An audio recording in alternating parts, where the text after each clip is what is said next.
Menan, bisa dijelaskan untuk laka yang beruntun, Menan? Kejadian di depan pelapar kendaraan itu 3 unit dari arah Ampera mengarah ke Jakabaring. Jadi pertama kali di depan itu mobil Kijang, karena berhenti ada kendaraan sepeda motor yang barangnya terjatuh. Bersamaan itu dari belakang mobil pickup nabrak ke depan, kemudian dari mobil pickup lagi menabrak bagian belakang.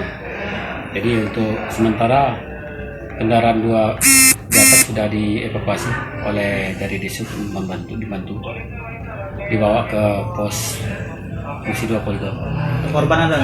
Korban cuma luka lecet untuk pengemudi mobil pickup. Kejadian sekitar jam berapa itu, Bang? Kejadiannya? Sekitar jam 7:30. Ada berapa kendaraan yang terlibat? Yang terlibat 3. 3 ya. Diduga karena apa itu?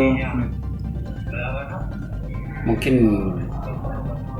rem yang tidak sesuai, kedua jarak terlalu dekat dengan kendaraan yang di depannya.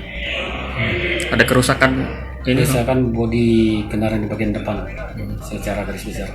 Untuk korban mengalami luka apa aja? Luka lecet, Lecet ya. Sudah dibawa ke rumah sakit. masuk ke kemudian.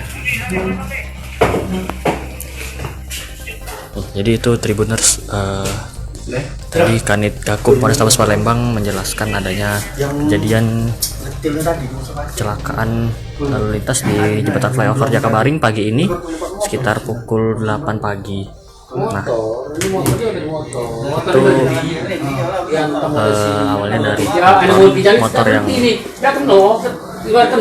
depan yang terjatuh dan mobil tiba-tiba